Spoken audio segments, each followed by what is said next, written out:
tayo mag-secret file, ay ilike mo muna ang video na to at mag-subscribe na sa aming YouTube channel. Don't forget to click the notification bell para hindi ka nahuhuli sa latest episode ng DJ Rocky's Secret Files.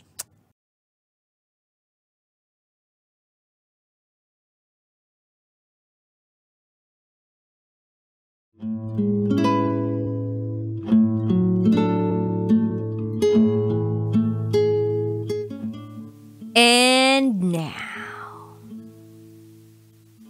it's time for DJ Rocky's Secret Files.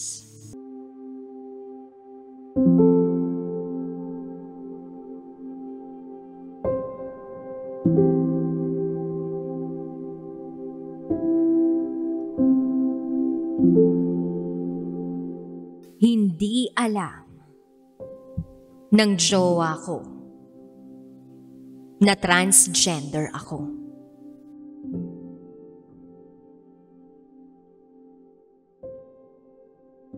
Hi DJ Rocky. Palagi akong nakatutok at nakikinig sa programa mo. Hindi ko nga rin inakala nasusulat ako sa iyo. Honestly, hindi ko alam kung paano ito sisimulan. Hindi ko rin alam kung maniniwala kayo sa kwento ko. Pero susubukan ko. Dadahan-dahanin ko ang paglalahad ko. Itago mo na lang ako sa pangalang Ana. 32 years old, isang trans woman. At ito, ang aking secret file.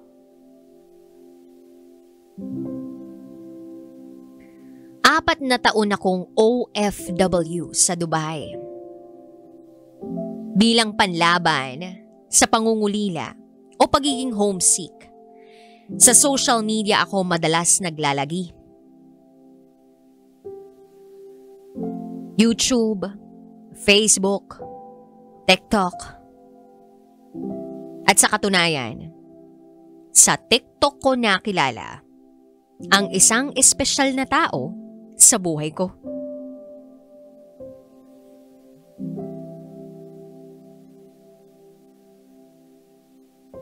Itago natin siya sa pangalang Babu. Si Babu ay taga Kathmandu sa bansang Nepal. 35 years old na siya. 3 years na mas matanda siya sa akin. Ang ibig sabihin ng salitang Babu sa Nepal ay bunso. Bunso din kasi si Babu sa kanilang pamilya. Nagkaparamdaman kami sa TikTok hanggang sa nagkaroon kami ng palitan ng mensahe sa isa't isa. Chat. Tapos video call. Masasabi kong kuwela siyang tao. Tuwing magka-chat o magka-video call kami, hindi ako nauumay sa kanya. Hindi ko rin maramdaman na mayabang siya. Cool lang siya pagkausap. Madalas, makulit at kuwela. Pero madalas din, humble at pasensyoso.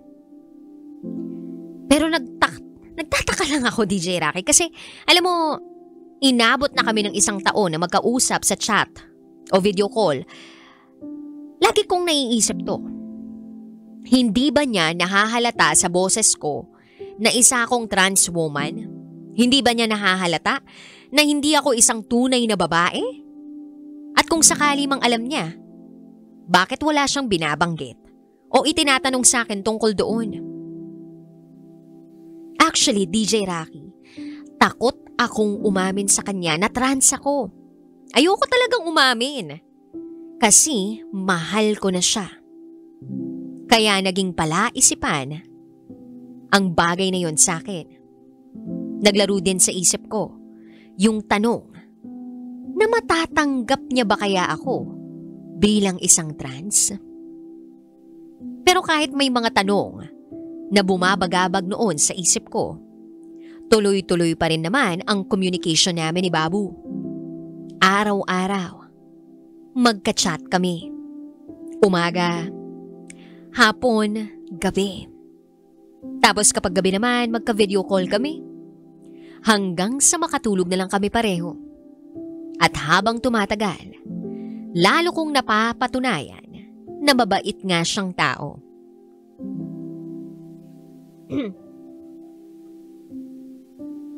By the way, DJ Rocky, si Babu ay isang Hindu. Ang ibig sabihin, hindi pa siya circumcised. Hindi pa siya tuli. Nasa batas nila sa Nepal ang bagay na yun. At para sa kaalaman ng karamihan, ang Nepal ay isang maliit na bansa. Pero kahit maliit, marami ring ibang lahi ang nakatira doon. At 40% din ng buong Nepal ay kagubatan.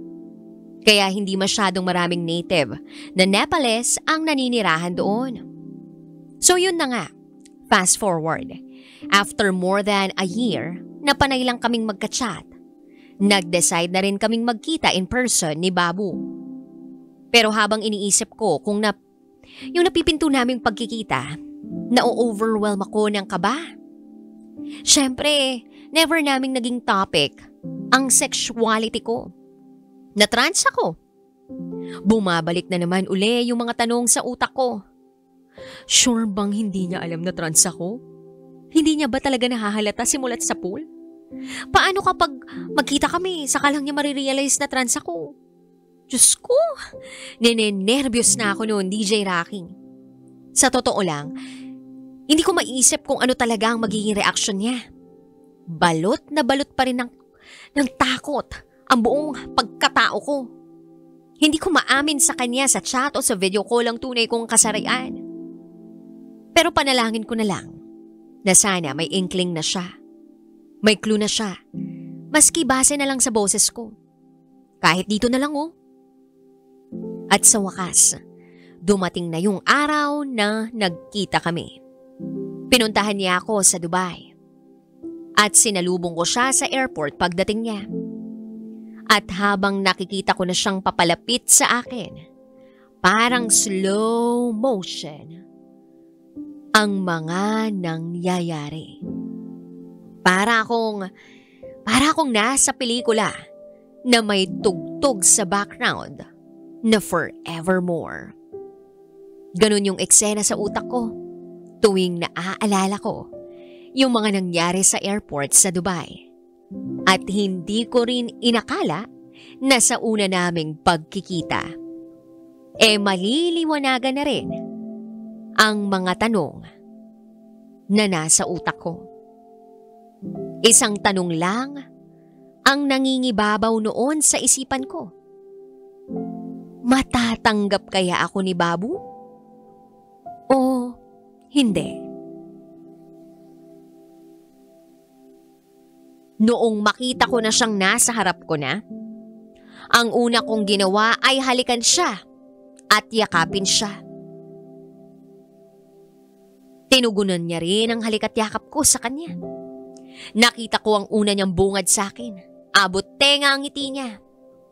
Hindi ko maipaliwanag pero alam mo yun, hindi siya pangkaraniwang ngiti lang. Ngiting-ngiti talaga, ngiti ng kaligayahan. Sa isip ko naman, eto na, magkasama na kami. Pero, hindi niya pa rin ba halata na trans o bakla ako? Takot pa rin ako magsabi. Kasi ang unang bungad niya nga sa akin, ang cute ko raw, ang ganda-ganda ko raw. Tapos ang kinis daw ng mukha ko, ang puti ng ngipin ko.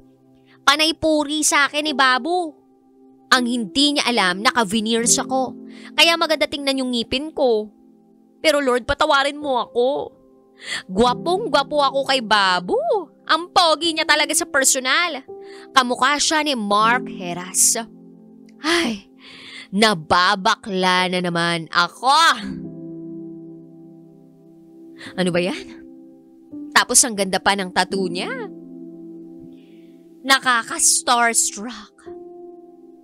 Then nagbigay siya sa akin ng pasalubong na chocolates. Pati nga prutas binilhan pa niya ako, as in. Napuno ng maraming prutas ang kwarto namin. Wala. Ang ganda lang tingnan na magkasama na kami, masaya lang. And then maya-maya pa, DJ Rocky, na-shock ako sa sinabi niya sa akin. Gusto niya raw na magpakasal na kami. Oo. Gusto niya na magpakasal na kami. Dadalhin niya raw ako doon sa kanila sa Nepal. Doon kami magpapakasal. Diyos ko, Lord! Gulat na gulat ako, DJ Rocky. Aba, syempre, hindi na ako nakatanggi. Nag-propose ba naman sa akin? Eh di sumagot na ako agad ng oo. Isinantabi ko muna yung takot ko sa reaksyon niya sa tunay kong kasarian. Purong saya at kagalakan lang ang bumalot sa utak at puso ko ng mga oras na yon. And then yun na nga. After 4 days, nagpabook na kami ng tickets papuntang Nepal. Parang tinamaan ng ipo-ipo ang buhay ko. Na bago lahat, bigla nung magkita kami ni Babu. Pero ang totoo niyan, niligtas talaga ako ni Babu. Binago niya ang buhay ko. Siya ang savior ko. Ang trabaho ko talaga sa Dubai ay isang cybersex din. Maraming bakla at trans sa Dubai. At kailangang mag-ingat ng mga katulad ko kasi uso ang hulihan ng mga kagaya namin. Sinwerte lang siguro ako kasi mukha talaga akong babae. And finally, iiwan ko na ang dati kong trabaho at buhay sa Dubai. Pagdating namin sa Nepal, DJ Rocky, ikinasal kami. Ilang araw lang mula nung dumating kami. Maski ang mga tao doon walang hinala sa tunay kong kasarian. Hindi talaga nila nahalata maski sa boses ko. Siguro, nabawi ko sa pagiging sexy ng katawan ko at sa laki na rin ng boobs ko. Pero abot langit siguro ang itinatago kong kaba at nerbiyos sa mga oras na yun. Inabot muna ng 1 linggo pagkatapos ng kasal namin. At saka ako naglakas ng loob na tapusin ang paglilihim ko. Inaamin ko finally kay Babu na trans ako. As expected, nagulat siya. Napatitig siya ng gusto sa akin. Sa batas daw nila, bawal makipagtalik ang isang tao habang hindi pa siya ikinakasal. Pero dahil nga kasal na kami, hindi na namin napigilan ang mga sarili namin. At matapos namin gawin yun, nagsorry ako sa kanya. Nagsorry ako na hindi ako agad umamin sa kanya mula nung simula na magkausap pa lang kami sa Dubai. Sabi ko takot na takot ako na hindi niya ako matanggap. Hindi ko rin naman kayang itago sa kanya kung tatanungin niya ako noong umpisa pa lang. Dahil hindi naman tunay na boses ng babae ang boses ko. Sa isip ko, pwede niya pa akong mahalata. Kaya ayokong manggaling sa akin mismo ang pag-amin sa tunay kong pagkatao. Not until sa mga oras na yon, na finally may nangyari na sa amin. Ang sagot lang niya sa akin, DJ Rocky, Ana, I married you because I like you so much. And it's not because of your gender identity. I accept you for who you are, for what you are. I respect you, I love you so much. And finally, DJ Rocky, para akong nabunutan ng tinik sa pagtanggap niya sa akin. Sa ngayon, nakabalik na kami ng Dubai. At nagbabalak na rin kaming umuwi sa Pilipinas. Masaya na kami at in love pa rin kami sa isa't isa. Hanggang dito na lang po, DJ Rocky. Muli, ako si Ana. At ito, ang aking secret file.